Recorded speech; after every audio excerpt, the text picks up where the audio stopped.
So, welcome guys to the first episode of CultrTalk, which is sponsored by Culture. So that's me and Shuhan. So that's our marketing company where we mainly focus on the whole social media of getting startups and small businesses attention in the vast market, which is the internet.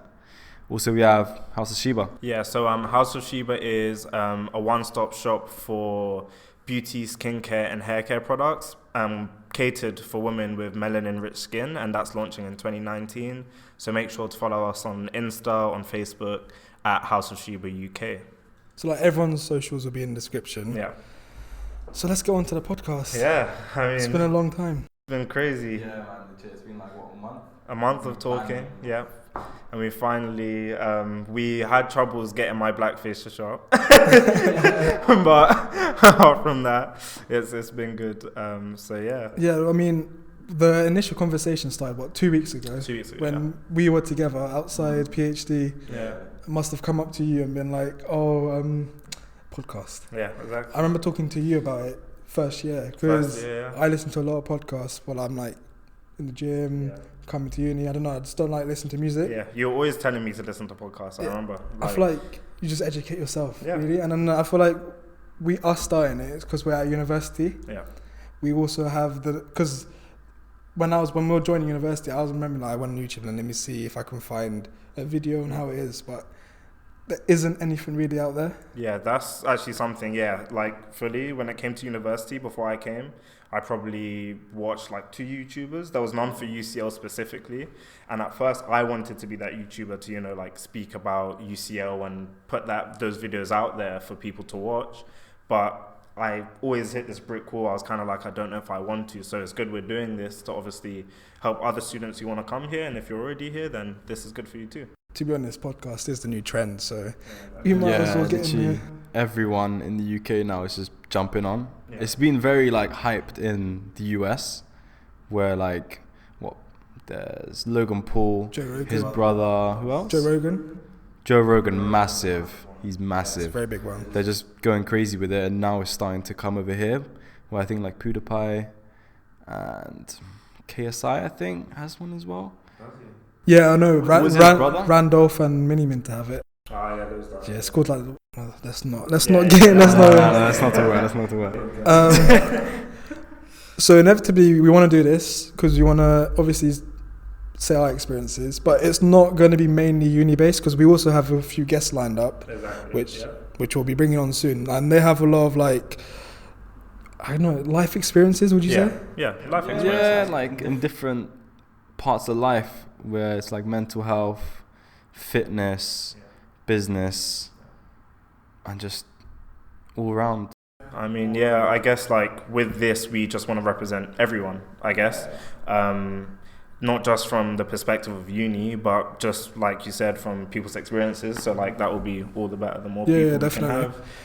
But like, we want to keep it a more discussion based. Yeah, more discussion based. We're not going to be bringing people on and being like Q&A. Yeah, no. Question. Keep it interesting. Yeah.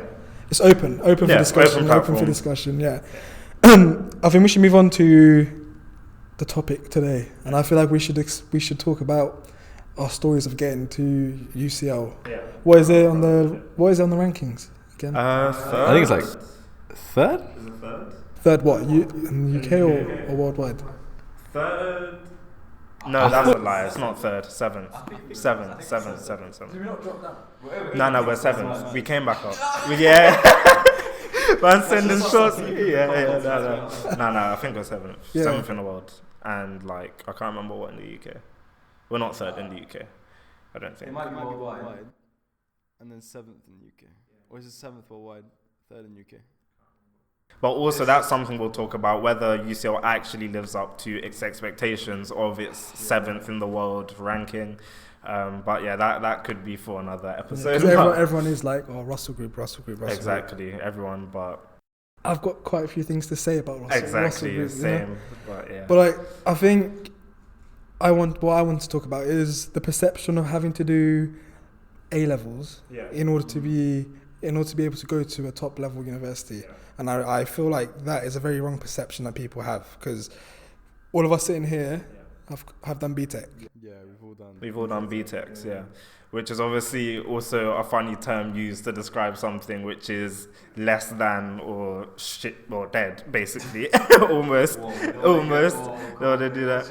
But basically, yeah, so we all did BTECs and we know the stigma behind it. And me and Shuhan went to the same secondary school. So from our perspective, we dealt with our head of sixth form personally telling us that we're not going to get anywhere. Let's not name names. We're not going to name names. But he basically told me and Shuhan, you guys can't go to a good uni if you're doing BTEC. Let me put it into perspective like this. So, I don't know about your sixth form, but in our sixth form, and so you finish the year, but you don't just come back straight into it. You have to re-enroll, and then you have to go sit with him, and you have to say, "I'm doing this again." Sign it off, blah blah. So I come in, I'm thinking normal, I'll come re-enroll. At that point I wanted to drop IT and just do triple business BTEC, which would I knew in the back of my head I was still getting to uni. So I sat down with him in the office, right, and then he goes to me, are you like really sure you want to drop this, because with your BTECs I don't think you're gonna go to any unis to this. And that shocked me, because I was like, wow, like, you're sitting in front of me and trying to tell me this. But I didn't say anything at the time, because in the back of my head I already done my research and I knew unis would take me. So I said, okay, I want to stick with it. It's cool. I'll stick with it. I stuck with it, fine, and he obviously frowned upon it. Kept going. I think you did the same, didn't you? I did the same. Yeah. And then obviously time came around when we were applying for unis, and then we applied for UCL.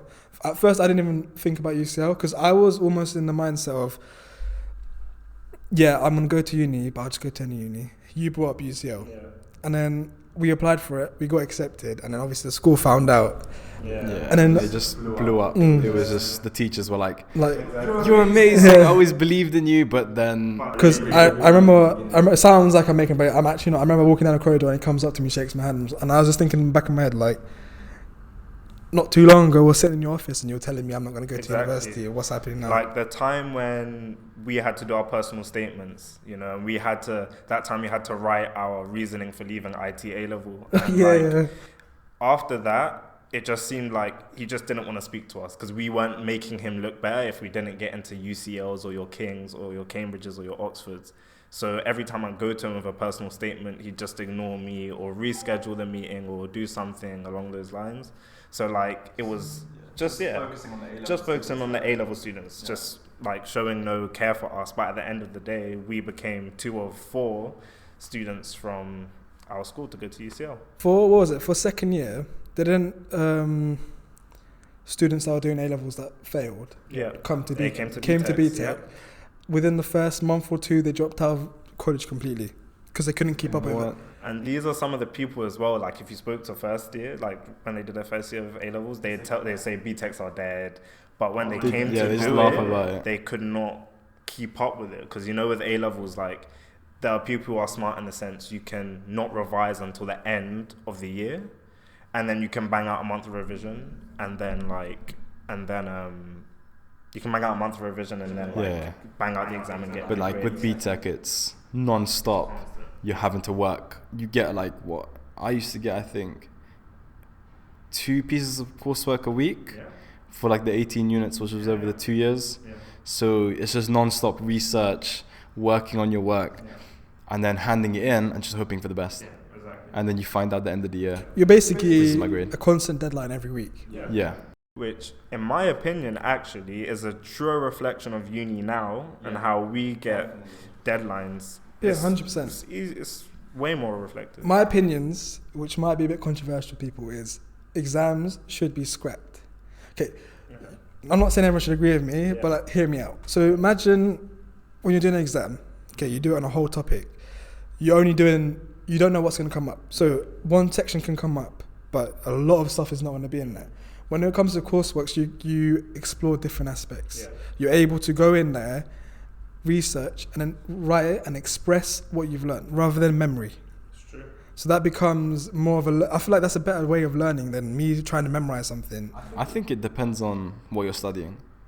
Like if you're studying business, then like we're studying IMB. I feel like it's more experience based. Where when you do an internship or work placement, you're utilizing what you learn and then getting the experience from that. And then that'll give you the skills to help you further and further in the future. But when you're studying law, when you're in the workplace, all you're going to be doing is reading. And then you might go to, like, let's say if you go to court, you're going to know that on top of your head. So you'd have to do an exam to give you a feeling of how it kind of would be in the courtroom, I guess, as an example. I completely agree. I think the best solution is probably a hybrid. So, like, how I understand the American system to be is, like, let's say you're doing maths and you just learned geometry in September. In December, you do an exam on geometry because it's fresh in your head. You just did it. So you get, the best of both. Like, you do both. You show that you can actually learn it, and then you get marked on it. But then there's also an end of year exam which covers everything. So you pick up marks along the way, and which will probably account for, like, I don't know, maybe 40% or something.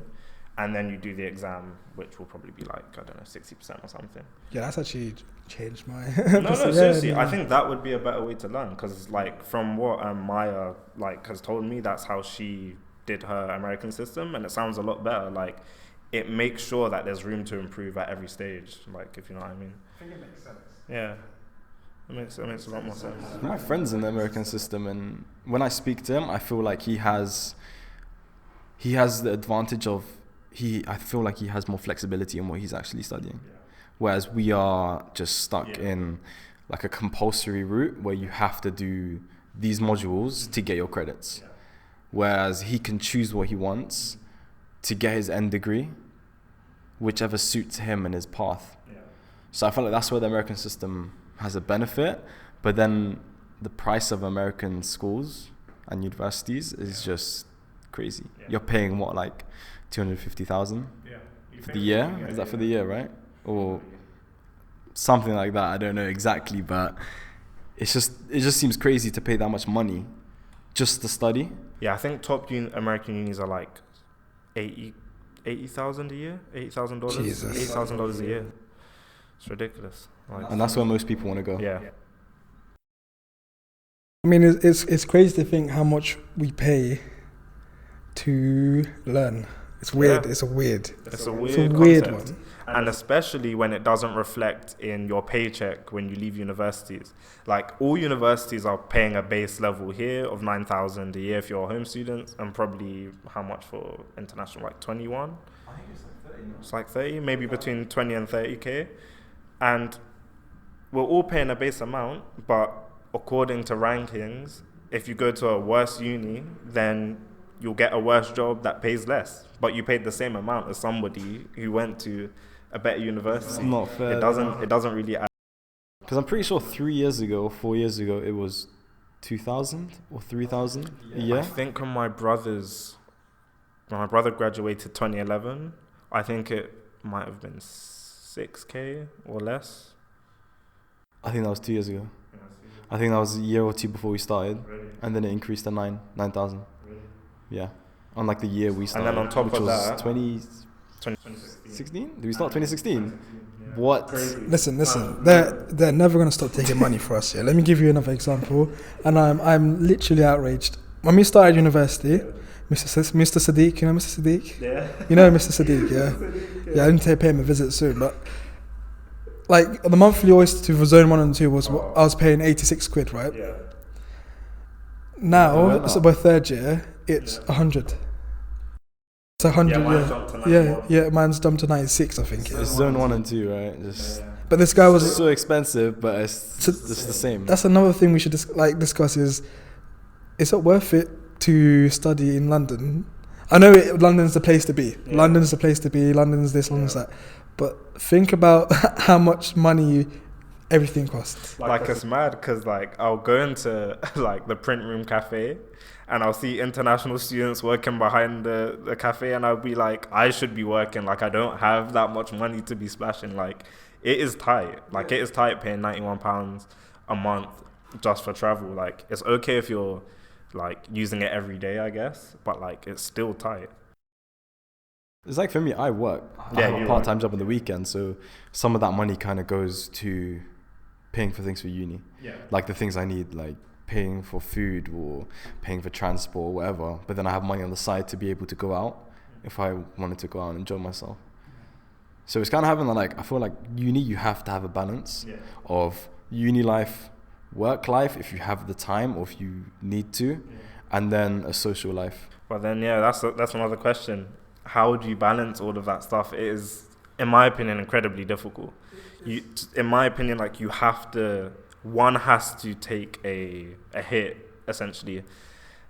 It's all about money management, and I feel like with how young we are, money management doesn't come naturally.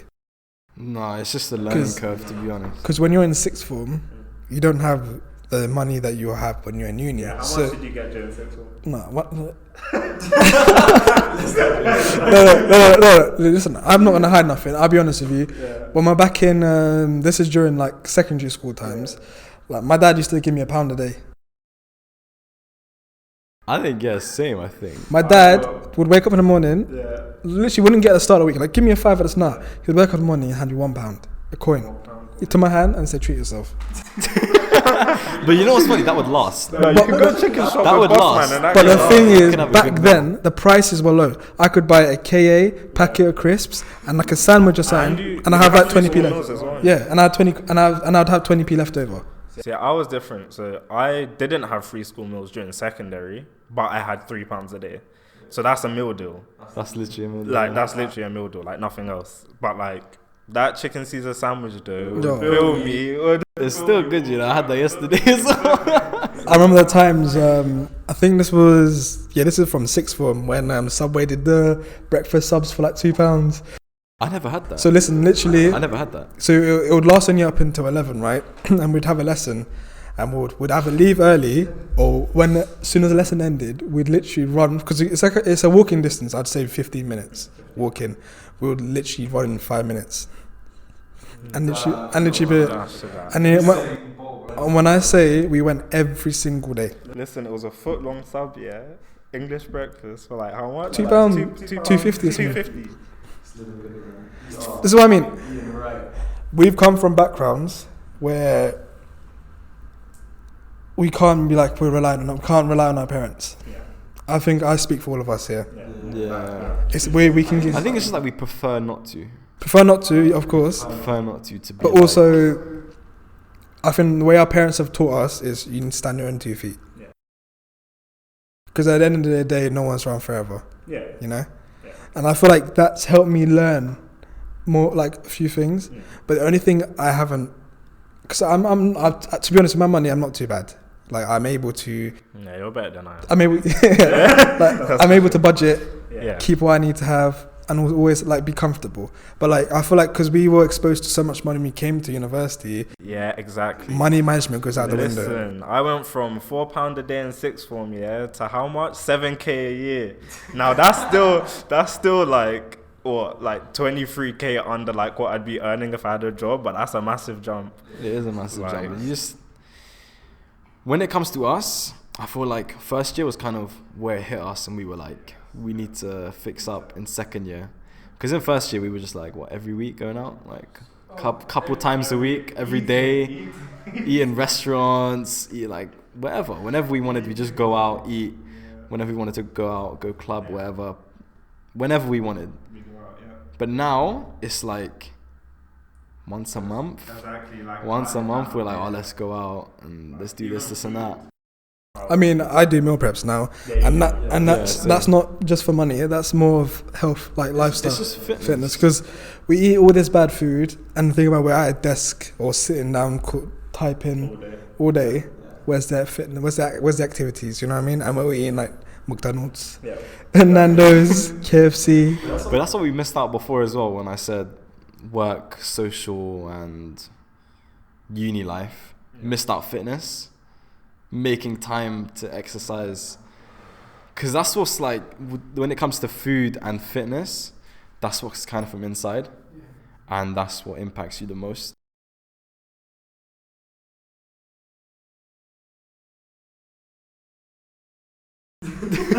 It's fine. We say fitness. So yeah, the fitness is the major part of your life. Yeah. Because that's what's going to like affect you in 5-10 years. So if we're eating McDonald's every day, in let's say a year, we're just going to be like obese. Let's just put it that way. If you're not working out and you're just eating McDonald's and Nando's every day, you need to have that fitness balance where you're eating right, but at the same time, you're like going to the gym or playing football. Whatever form of activity that you better suits you, that's what you should be doing. Yeah, exactly. Like me, I go to the gym, let's say 4 times a week. And when I come to uni, I make a meal prep for lunch. Yeah. I think, Shuhan, you do the same thing. Or like, what is it, 5 days a week you do that? I don't do anything, but personally, I do walk incredibly quick too. But like I do regret first and second year not playing football, because me and Shuhan always used to play football during secondary school, sixth form. But that's everyone. Exactly. Just run around. You ran for patties, like you run. You know what was funny? It was labelled the patty run. Yeah. Everyone would look at their phones in the times, but are you ready for the patty run? Because I feel like our school did it on purpose. If they know we have so many students, and you literally only allowed to buy one per person anyway, they always had a limited amount. Yeah, always. It's like they're trying to cut on everyone. It's like, what's going on? Whoever gets there the fastest gets their patties. Just know we always had a patty. Always had a patty. Never quit. Can't outpace me for a patty. We've sort of like now jumped to when you're at uni. I feel like the process of actually getting here with our stories is quite interesting. Yeah. Very.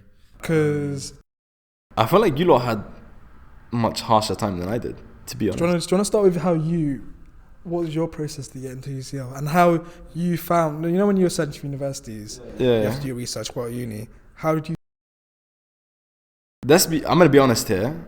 When I was looking into unis, I had no expectations of going anywhere. I didn't know what I wanted to study, where I wanted to be, like abroad or to stay in London. And I feel like that made me feel kind of lost. Yeah.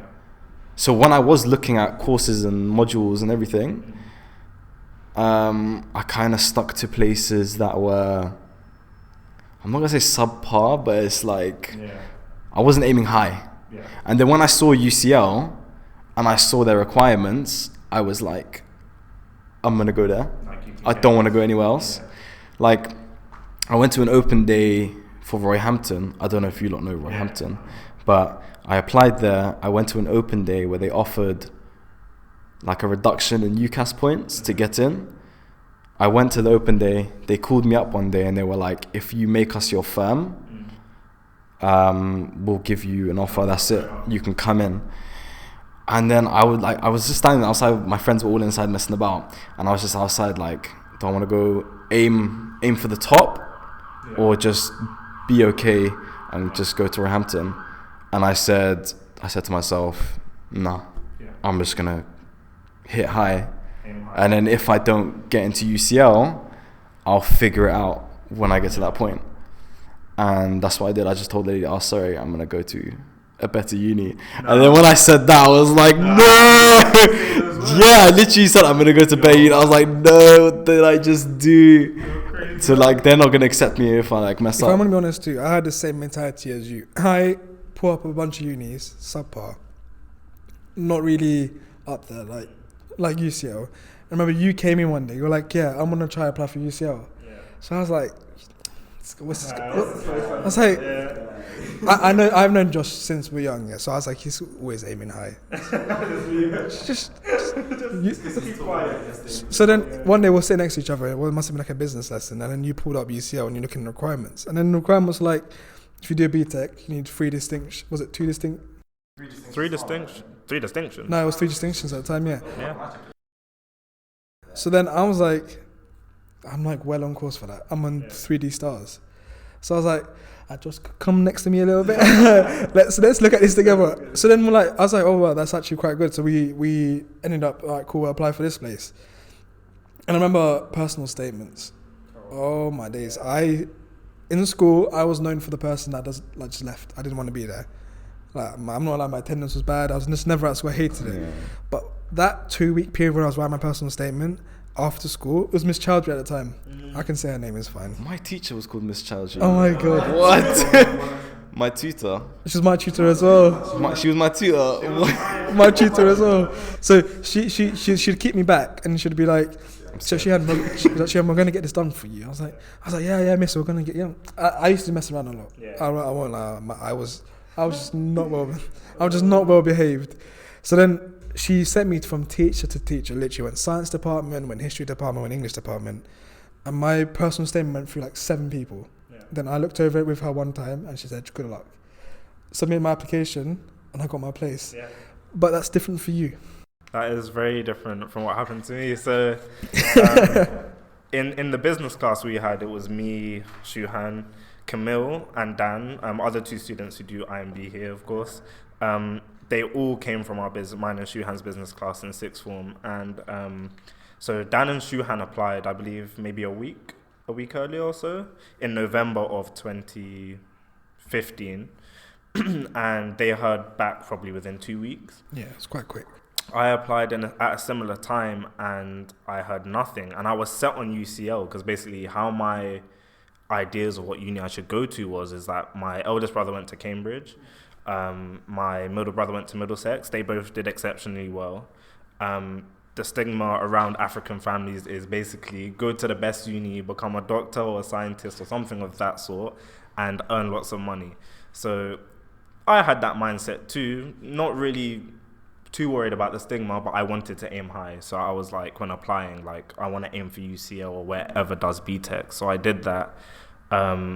But I didn't hear anything for months. Like, November went by, I didn't hear anything. I remember the stress. December went by, I didn't hear anything. And I was stressing because I was so set on it. Like, I was on the student room every day, searching YouTube videos. He remembers this.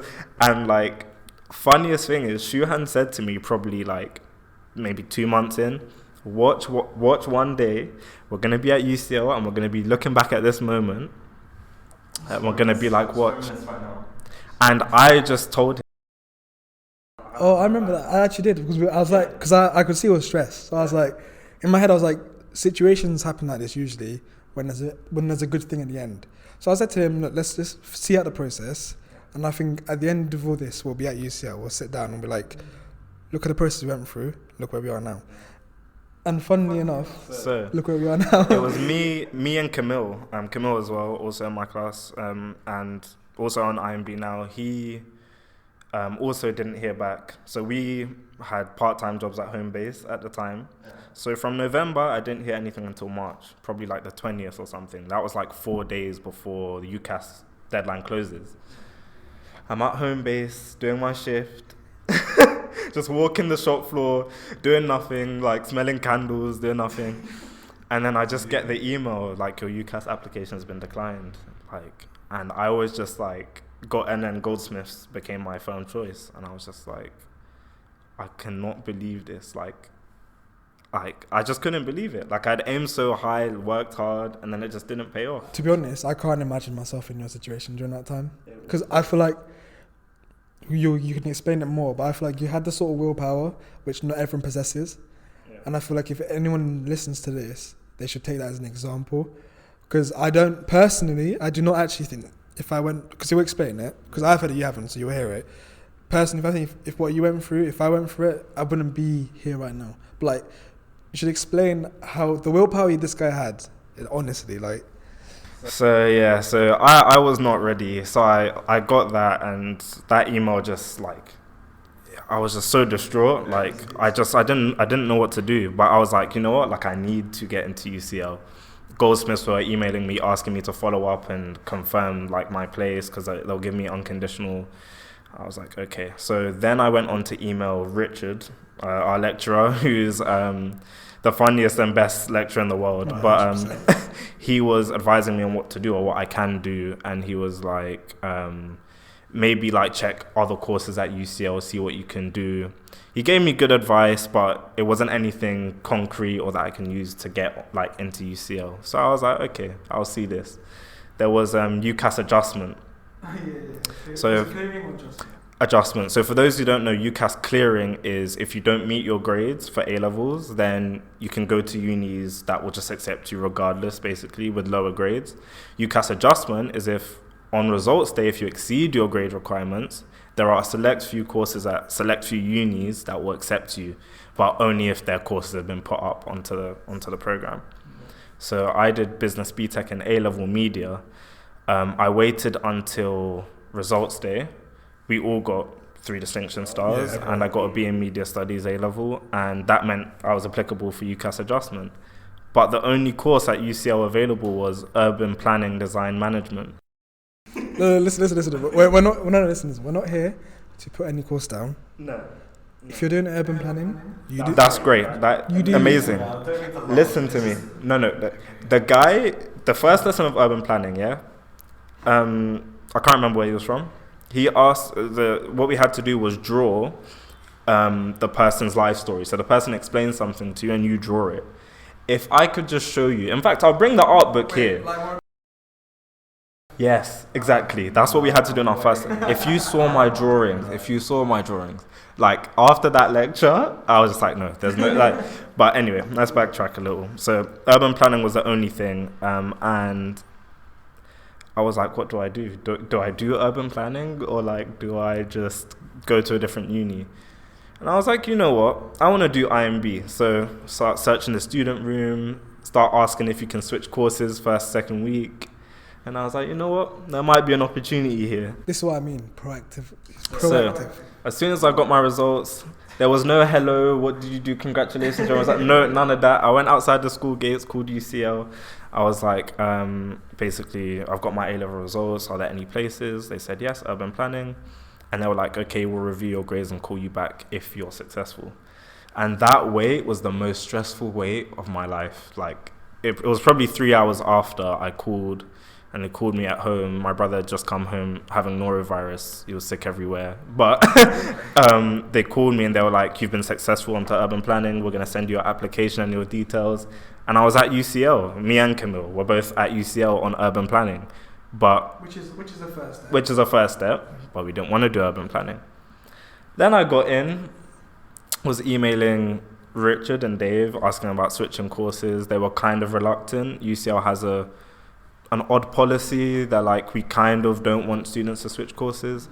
Eventually, I got a meeting in which they were like, okay, you can do a taster. This was probably 2 weeks into urban planning. You can do a taster. So at that time, you guys had all started your first coursework, and I was new to the course. So I did the first coursework, got 65. I'm sitting in Nando's with Shuhan and some other people. I remember this so clearly. Yeah. Someone makes a joke, because I was so happy to be on IMB. Someone made a joke saying, and he'll remember, he's like, imagine you get rejected. Literally, I promise you, like a minute later, this is no exaggeration, a minute later, they're like, your application for IMB has been rejected. So I need to go back to urban planning. So I had just done like 2 weeks of IMB, done the coursework, and they're sending me back to urban planning. So I've missed 2 weeks of urban planning, and I was like, oh my days. I was like, what do I do? I was like, can no one spare me here? Like, seriously? And then I just went home, jumped on my laptop, emailed the head of the engineering faculty, and I was like... I'm just going to face the camera. Yeah, I've been... Yeah. But, so what that just shows about that is like, there's a certain way which you can still do what you want. You just have to like be proactive about it. Because like he could have, at the end of the day, he could have just sat there and just been like,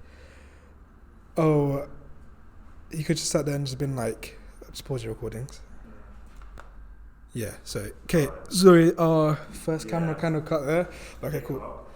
Let's pick up from it. Yeah, what was I talking about? Yes, the email I sent. So I was literally sad at Nando's, eating Nando's. I couldn't enjoy Nando's. Like, that was just sad. That was just peak. How can you go to Nando's? In it, and not enjoy it. Sponsor us, Nando's. Seriously, sponsor us, please. We'll have Nando's talk. Oh, good ideas. But I went home and I emailed the head of the engineering faculty. So we're in the School of Management, or IMB is. And then the faculty above that is the engineering faculty. And I was like, look, I just did my first coursework. I got a 65. I did really well in it. Like, I think I've shown like my determination and why I'm good enough to be on IMB. Like, I also exceeded my requirements to get here. Like, I really feel I deserve it. So then from him, the engineering faculty head, and Dave, who is the course director, I think at the time, they were going back and forth deciding whether I should be on or not. And then I had a meeting with Dave, in which he reviewed sort of my GCSEs and all of that and all that stuff. Meeting after meeting. And then finally, probably like a month in, they finally gave me my place on IMB. After all of that stress, after being set back twice, one at sixth form and one at uni, all for, to be honest, I can't even explain why UCL wouldn't let me on if I had the grades. They were making excuses like they were oversubscribed. I think what also made you want to come here most is, remember when I got my my acceptance, whatever, email, and then they gave me the opportunity to come here. Yes. And they said +1. So I was like, do you want to come? Yeah. And you came with me. I remember you had that little tour. I forgot who it was with now, with that person. And then she was taking us around. And we were just looking at each other, just like, we need to be here. We need to be here. And then one thing, which I'm quite upset about, she lied to us. Yes, she did. You know, instantly you know what I'm talking about. She sold me the biggest dreams you could be sold. Okay. So imagine she's like, cool, we're going to go on a tour now. Yeah, it's good, let's go for a tour. We go past Neo, we're like, oh, it's a pizza shop. And then we're walking past Science Library, which we didn't know was Science Library at the time. And she goes, oh yeah, Science Library, workspaces. And I'm like, on one of the floors, they're sleeping. That is the biggest lie. Okay. It's not true, innit? So we looked at each other, we're like sleeping spaces and pizza shop on campus. We're like, that's done. I was like, bro, look, one day we're tired, have a pizza. Don't even need to pay for accommodation. Just sleep. Just knock out in the Take a library. nap. So like, cool. Like, obviously, we had an ID card, so we can't go and check it. So like, cool, when we come, we'll check it. It's Science Library. What, 4 floors of smelly rooms? Where's my sleeping? Where's my sleeping space? You know. So like, I got lied to as well. I got told there's a car park. No, I asked about car park. I asked her. I got one. No one told me online. She was like, oh, I'm not sure. There's possibly a car park for students. And I looked at her. I was like, are you sure? And she was like, yeah. So of course. So I think they just say yeah about everything we ask, just like to make us come. I'm sure that's. But I don't really even drive. But like, anyway. why would a uni like UCL want to try and make people come? Their name is big enough. It's true though. I just feel like there's some people in positions where they don't know what they're talking about. Like not to like be like blunt or anything, but like literally some people in certain positions, they're just there to be there. Just fills in a gap. You know. But like, not atting anyone.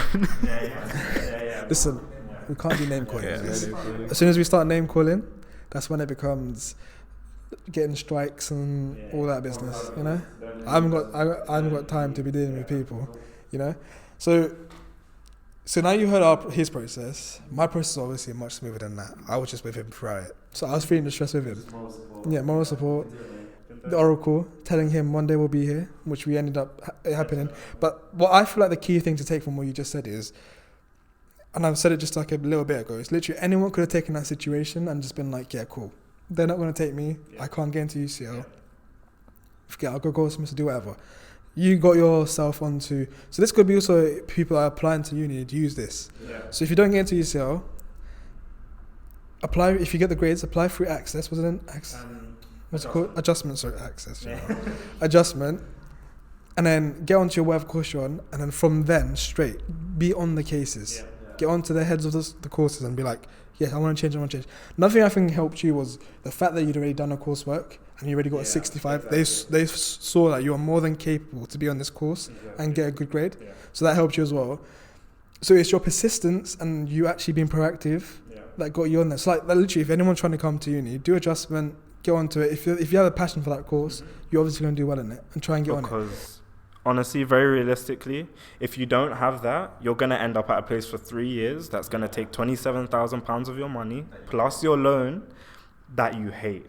And I already knew before I got to uni that was not going to happen. Like, I didn't just decide UCL was just the best uni ever. I came here and got lied to, but I came here and I knew this was the uni I wanted to go to. I also went to Goldsmiths, their open day, but it just wasn't my vibe. Like, to me, it seemed like more of an arts thing more than a computer science business thing. So if anybody wants to go and get something, go and get it, because especially with university, it's going to be your life for 3 years, and then that's going to tarnish job prospects and so many other things along with it. What's the point wasting on something you don't want Exactly. to do? I feel like it's a big, what you went through kind of shows that when you speak to the right people and that you show them your drive, they will support you. Yeah, exactly. Like we spoke to Richard not long ago about doing the master's program. And he knows us from first year and from like second and this year, speaking to him regularly, like whenever we see him and we tell him what's going on, he knows that we're willing to put in the work. And he told us that he's got our back. So it's nice to know that when you come to a uni like UCL that is as big and that has so many students, that there are people like Richard that are there for you.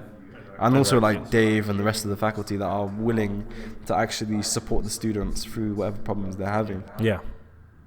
Because like a big problem with uni, as you just mentioned, is the tailored experience. Like you have 40,000 students at UCL.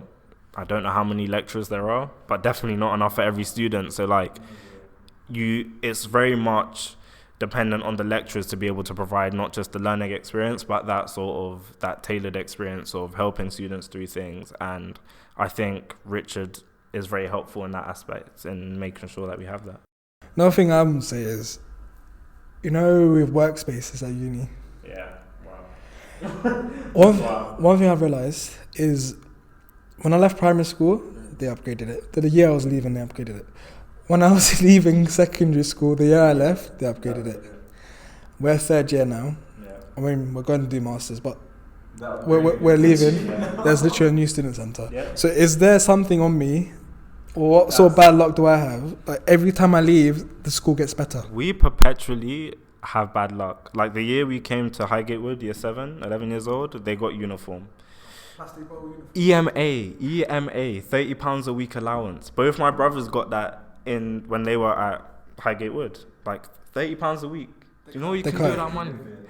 When we got to that, do you know the monthly subscriptions of Xbox? Exactly. Do you know? £15 for 3 months. That was $5. That was amazing. I used to go to my mum and just be like, "Mum, please, literally £5 a month, just allow it." And mum gave it, but like also not just that. When a new Call of Duty came, I could have bought it straight away rather than having to go to my mum. Then my dad's like, "Oh, can I be?" Exactly. You can't do anything with that fully. But like EMA was another thing which got cut. Obviously, austerity was needed because whatever reason. But EMA got cut. Then when we got to uni, the maintenance grant became a loan. So now we have to pay back all of the money we get. Obviously, I know this benefits the economy and the government, but that's a topic probably for another whole that's a deep one. Yeah, that's a deep one. But yeah, we always just get, blindsided. I feel like we're the hamsters. They just put tests on us just to see what's going to happen, and then whatever we don't like, they change. So that's literally the process then, with how you got in. Yeah. Your one was way easier, wasn't it? Mine was easy, but I felt like a lone wolf, to be honest. I felt like, I was doing everything myself. Wait, the question is, did you not have friends around you that were looking at the same uni, or were you just completely I had friends around me, but they weren't like trying to do the same things that I was doing. So I felt like I was by myself in the fact that I was the only one out of my friends that was working, and the only one that was applying to a university like UCL. Apart from my other friend that went abroad, me and him kind of like, we worked together, but because he did A-level and I did B-Tech, our timetables were imbalanced. So whenever we did have the chance to talk and see each other, we would talk about it, but at the same time we would try to talk about things other than school and university because we didn't see each other that much. But when it came to actually applying and doing everything that came to getting into UCL, I feel like I had to put in the work to be able to get here, and that's why I feel like I deserve my place, because throughout all my coursework, I never copied no one. I never did no copying, no nothing. It was all my work, all my research. And then my personal statement, I did that, and I had the support of my tutor, Miss Chowdhury, who literally, whenever I needed help, was there for me. And like some other teachers, forgot their names, sorry to everyone. But yeah, like I feel like most of the time I was by myself. And then when I came to UCL, at first I felt a bit overwhelmed. Like it's massive. Like literally when you walk into the main quad, it's daunting that you have this massive building in front of you. And then you go into your lecture and then everyone's just talking. You don't expect it, but I guess that's the complete opposite to us, because obviously when I came, I didn't feel a complete obligation to make new friends. Like I knew, because I knew I had friends here, like there was Shuhan, Camille, Dan already. I had met like new friends, which like they were like extremely cool people, but I didn't have that sort of lone wolf experience. Like throughout sixth form, we all helped each other to. We drove each other to reach the maximum we could. We stuck together throughout it, and we're here, and like we're still doing that. So like it's good you had that sort of drive, like even though you are by yourself. Because also I feel like you can have a lot of friends in secondary school that you mess around with, but then there's this phase where you need to decide whether you want to still go down that route of messing around, or whether you want to fix up and buckle down. And I feel this is like a route where a lot of people dip in and out of education. If I'm gonna be honest, a lot of people, this is during A-levels, a lot of people that were touted or they themselves said, oh, we're gonna go to these universities. I'm not at university right now. But then that brings me on to asking the question, how, because I've heard this, like, I listen to podcasts, so I've also heard this topic around as well. A lot of people are saying, what is the point of going to university? I also went to a digital marketing course where they literally preached. They were literally like, no, university is this, university is that, you shouldn't go to university. And then there's also, obviously, there was young people there. And I remember I spoke to a guy that was there that was young, and he was like to me, oh, I was going to go and do like, I think he said he's going to come and do like law and stuff like that. But he was like, oh, but like, no, coming to this, I don't really think I'm going to do that. I'm going to go into the digital marketing field. What shocked me the most is because he's so young and he's so open to everyone's views and opinions. Digital marketing and law, two different things. You have an interest in law, you've just heard about digital marketing. So why on earth would you give up prospects of going to university, doing a law degree, and go and do something you don't know about? But it's a conference, they're trying to sell you something. They're not there to tell you what they're selling. Exactly. That's selling. I just went there just to like network, you know, because I was digital marketing. I've got that interest. So I literally told the guys, literally like, think about it. Like it's not that straightforward to just be like, I'm going to do digital marketing. That's that. What are your opinions of people rather than coming to uni doing their own thing? I think it's a genuine consideration to have. Now that we've done almost 3 years, and like we will do an episode on reviewing our 3 years, but like I think I'd say when we were in sixth form, I would have said I would never do an apprenticeship. Now that I'm second year, now that I have been rejected from certain internships, I think you need to have an interest in education and actually wanting to learn first and foremost, and it can improve your job prospects. But what's to say, for example, like if I did an apprenticeship at the end of sixth form for IBM, for example, and I had been doing software engineering for 2 years, compared to, let's say you did computer science at UCL, you'd be doing software engineering at IBM in 4 years. But that person who did the apprenticeship has picked up all of the job-related skills necessary. All of those core skills may have helped you to understand computer science in its theory. That's just the knowledge. But the person who did the apprenticeship can apply it to the job. And that is a difficult thing to... Do you know what's crazy? I met someone, I did a 2-day training course with my current part-time job. and I met someone. I literally had the same conversation with them. Literally the same conversation. I was talking about how university versus apprenticeships. And I said, it's not really versus. It's the fact that if you want to learn and gain the knowledge, then you go to university and then you implement that knowledge into like internships. Sorry. You go to internships and work placements and you kind of plant yourself and you gain the skills. But in an apprenticeship, you force yourself to learn as you go. And you learn like as you do. I think it's like a part-time course at the same time. Dying here, man. First podcast, you know, it happens. Yeah, he was doing he's doing apprenticeship, and he said that in the time that someone else that studied engineering, I already know how to do it, like actually taking out a system, what's behind it, what's in front of it, and actually putting it back, whereas someone that was studying has the knowledge but has never done it before. And it also very much so depends on the course. So IMB is, in my opinion, not very practical. It's a lot of theory. It might be practical in the sense that it teaches us how to present and teaches us how to be confident and calm in doing certain things. Very theory-based. Yeah. We can learn that on the job. You don't necessarily need to go to uni, but I think for me personally, and I'd say the rest of you, like, we do enjoy learning and we do enjoy aspects of uni and going to uni, but if you're considering an apprenticeship now, personally, with the prices getting higher and, you know, graduate salaries becoming lower or not that much greater than what it would be if you did an apprenticeship, I say it's a genuine thing you should consider. Thing is, people need money now, not later. Exactly. That's very important. We're losing money right now.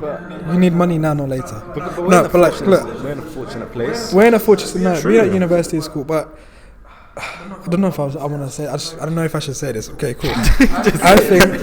No, listen. I think you can go to university, and I think university is a very good thing. But it's the course you do. Okay, if you're gonna go to university, Don't say it. I don't know if I know what you're gonna say. It's not. Look, it's not controversial to the point where I don't know, man. We might get a few haters if I say this. Look. Let's look.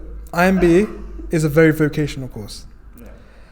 Course X is not very vocational. So after you do course X, it can't lead you on to anything. There are some courses, obviously, you do an extra year and then you go into something completely fine. There are some courses like course X where you literally afterwards you are blank. So what I would say is to people, why would you go to university, spend your money like this? Okay, I understand it's a lifestyle. You want to go and you meet a lot of people at university. It's a whole new lifestyle, blah, blah, blah. But if you're spending that much money for just a lifestyle, honestly. Yeah, it's completely true, because when you're talking about vocational, non-vocational, like, we study business, IT and business technically. But when we graduate, we'll be competing. Our job place will be competing with students in completely different departments, especially investment banking. I think that is a position which is applied for from students in crazily different courses. It's the most, I believe, the most applied to. Yeah, probably. Graduates. So, like you said, we are very fortunate to be where we are. But do you want to? I think my debt will probably come to like over 50,000. Do I want to take 50,000 debt to then compete with like a ridiculous amount of students for the same positions I want to, even though I studied in that path? Like, I studied in business, but I'm going to compete with students in other departments and other courses. Whereas if you do an apprenticeship, for example, you're not losing any money. You're only gaining money. But that is, and gaining on-job experience 3 years earlier than someone who's that's why I mean, like, when you do an internship, that kind of sets you apart from other students that do other modules, because they won't have the experience that you took, maybe a month internship over the summer, or 2 or 3 or 4, depending on how long you took it. They don't have that, or they may not have that, but you do. And that's what I think employers really look for. like it depends on, you need to know where you want to be. That's why you got to pick the right course to then shoot you towards where you want to set your career. And that's where you do internships on the way. But that's what I mean when I spoke to someone yesterday. He said that, okay, but when do you make time for internships? And when do you make time for yourself? Not just that, not just the time, but as like if you search online, we are at the worst, we are the most disadvantaged in terms of getting internships. Like from working class backgrounds, we are the, like those who go to private schools, like have the best chance of getting into internships and the best graduate jobs. That's just how it is. So when we're also competing with when you say those to go to private schools, why is it that they have that opportunity over everyone else? Why? What is that? What is the factor within that? Or what would you say? Is it because they network with more people, maybe, or like what? Type of education and reliability. I think you pay for what you get with private schools, and understandably, because you're paying a lot of money. So when employers look at all of these applications,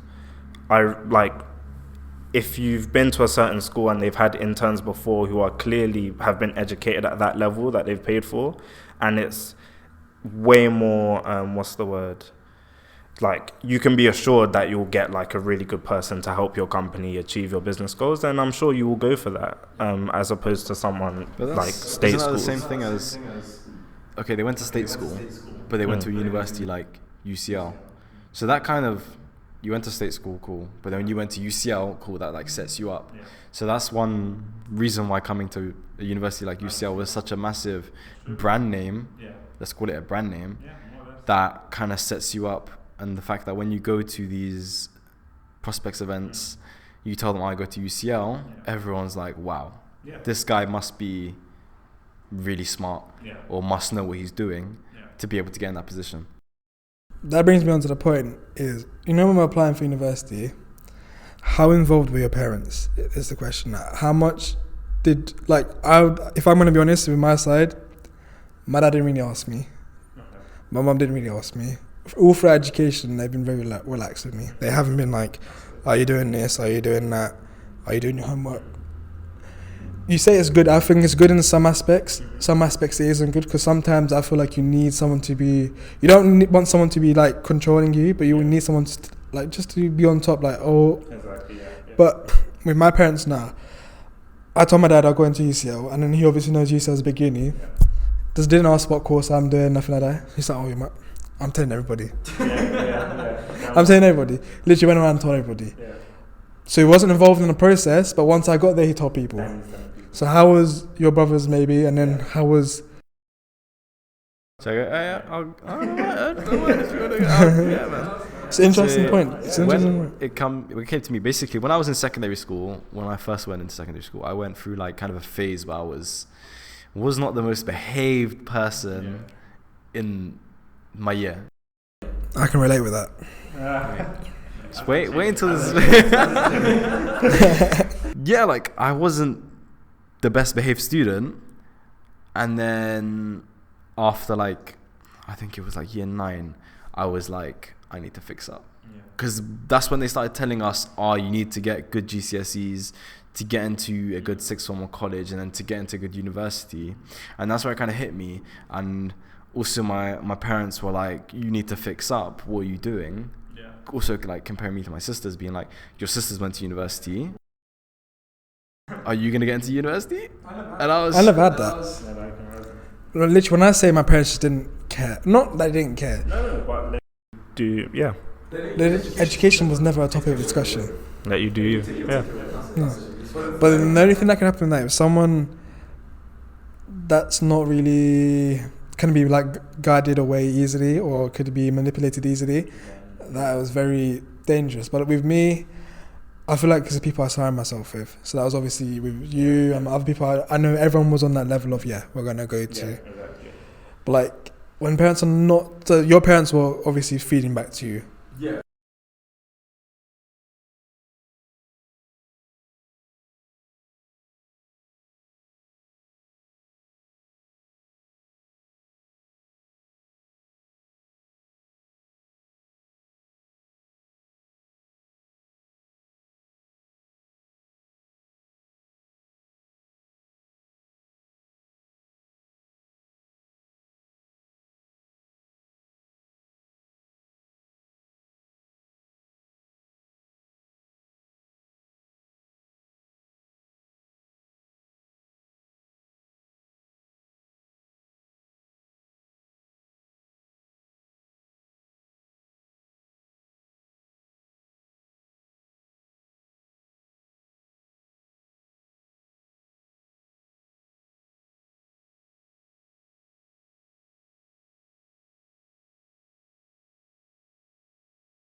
I'm impressed with you, Mr. Bilal. That's good though. Like, so like I don't live with my dad.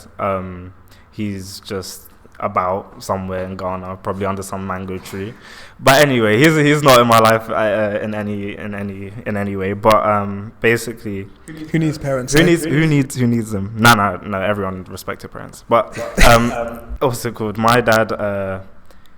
When he was around, he was very much so I had to do homework every day at 6 p.m. Like, this was primary school days, every day at 6 p.m. Like, recite the timetables, like, religiously. Like, you're going to become an engineer. Like, he was like, seriously, do maths, do science, do English, and do engineering.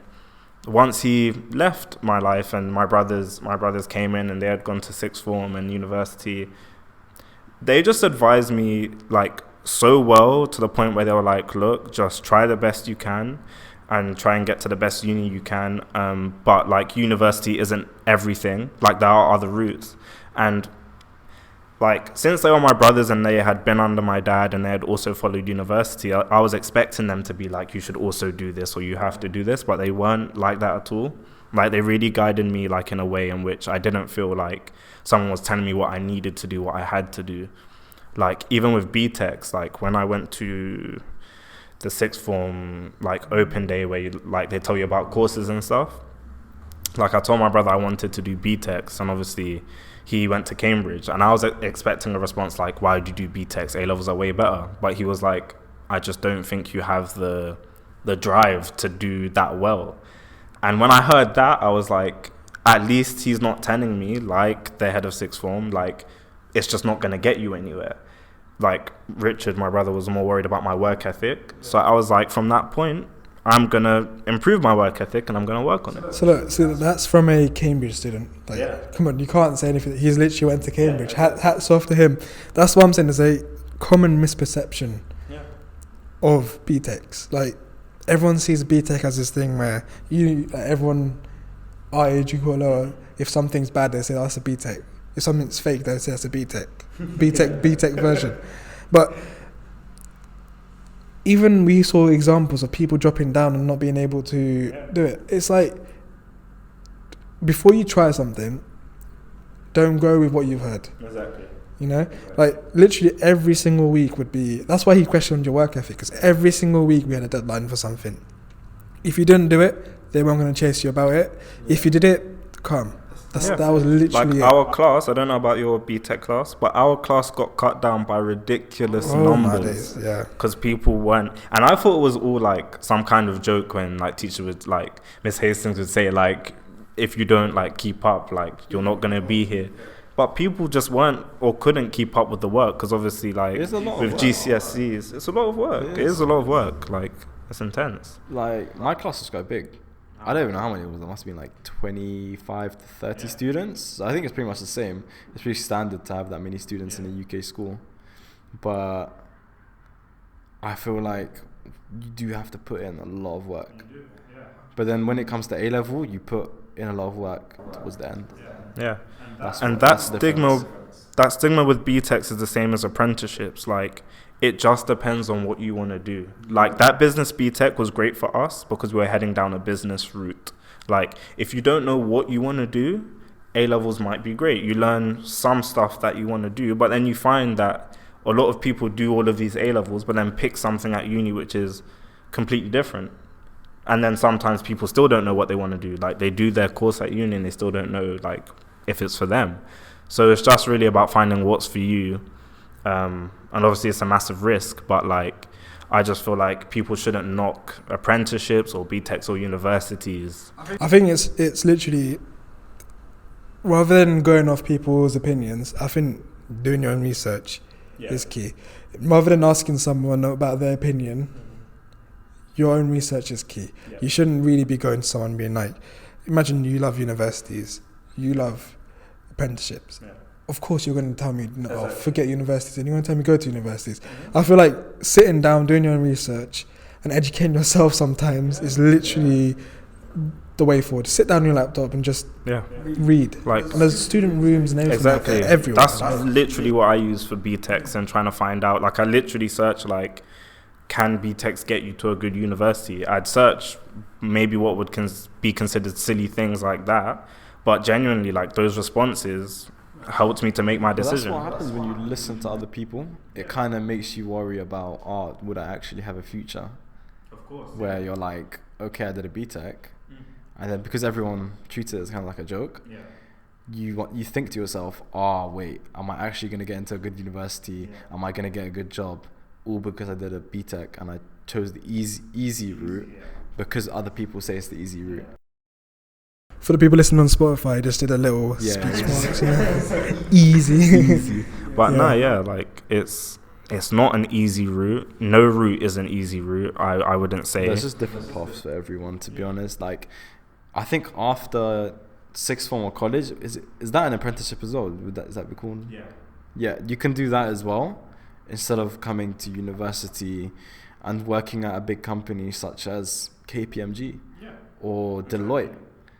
Without the university, where they send you to study and you work for them at the same time. And by the way, like you just said, like, only at top universities do they promise you can get to those KPMGs and those Ciscos and those. There are legit opportunities out there for everyone. Like, if you want to go to university and then after go to work, that's up to you. If you want to do an apprenticeship and study and work at the same time, you can also do that. It just depends on what you think is going to suit you more to better your future, because that's the only thing that matters. Is that you're going to get to that point of going to university and you're going to have to go through that, or the apprentice route, and you're going to have to put the work in. It's the same both ways. No matter if someone thinks it's easier or not, it's your life. I think it's great advice for anyone that's looking to apply or in the process now. So, like, we've literally discussed how we took coming to university, how we tackled problems that we had, and how we believe through our experiences people should think, which is a good topic of discussion for this podcast. And we've also introduced our podcast, and we plan to do more things like this. Definitely. We'll go more like specific in the next episodes, depending on what you guys like and what you want to hear, really, like, depending on if you want to hear about UCL specifically or just university life, how we balance our lives, or anything. Yeah, there's a lot. I mean, we've got quite I'd say, decent guest list. A few exciting people I want to bring on. We're going to bring on. Coming 2019 after this one, I think possibly from the third podcast we'll start bringing on a guest. The first guest hasn't been confirmed just yet, but definitely someone that will help a lot of people. So we're going to try and keep this going. I'd say we're going to be trying to doing it every 2 weeks. It's just with our timetables right now, it's just a bit. But it's been a good first podcast. I think we literally broke down quite a few topics. We went pretty in. Like, I didn't think we were going to go for this long on the first one. And I'm not gonna lie, it's the first podcast, so it might seem a bit choppy here and there, but obviously it's the first one. As time goes, our production will increase and get better. We also were good with stopping ourselves from saying... Well, I just about. But it's just good. About, but yeah. So, to recap, we've done a decent podcast for people today, I think. And also, for all those watching or listening now, it is the 1st of January when you'll all be listening to this, so Happy New Year to everyone as well. Happy New Year, Let's start the new year with this podcast. Start with this podcast. Listen to this, get your knowledge, and get on with your new year. What would you say? I know it's cliche. New Year's resolution. It's cliche. I have to do it. What I'm saying, I mean, you're cliche. I'm cliche. I'm a cliche. You are cliche. But I want to say is, what would you say to people, or what advice would you give to people? I'm not saying we're the most knowledgeable people, but like, what would you say to people to help them into 2019? When we start with... Listen. Go on. I've presented the question. I want to hear what you guys have to say. So, I think it's important for everybody to work on themselves, especially at university. Mental health is a very pressing issue, so that is something that's extremely important. Working on yourself, whether that's in terms of health, going to the gym, doing activities, socializing, you know, if you need help, like I know, like sort of the services at UCL are, you know, not so great, but like seriously, like just working on yourself is an important thing, and just to take the time to do that, I think it's extremely important. What would you say, Mr. Bilal? What would I say? Okay, I'd say that people need to put themselves in positions where they're forced to experience new things, so that you can get new experiences, so you get new memories to look back onto, and also gain skills. So if it's getting a part-time job in Homebase or in a cinema like I did, or just doing any sort of work that you can from like 16 until you're applying to university, because that's kind of what, like, that will set you apart on your personal statement as well. So getting the experience then, so that later you can figure out what you actually want to do. So if you want to go to university or do an apprenticeship, that's up to you, or you want to just go to work, you kind of have experienced it already, and that's what I'd say you should do. What I would say is, I think people need to try break out their comfort zones, because that's what stops someone from getting to the next level. Because you get comfortable, and you tend to just relax. But how's that you bettering yourself? I think that closely links to mine as well, isn't it? Like, and then with us, because it's like my example, breaking the comfort zones comes with us as well. We were planning this from year one. We're in third year. It's taken us 2 and a bit years to get this podcast running, because we weren't proactive. But now we're doing it, we're enjoying it. Do you get what I mean? It's just literally whatever situation we're in life, to try and take that next step. Yeah, exactly.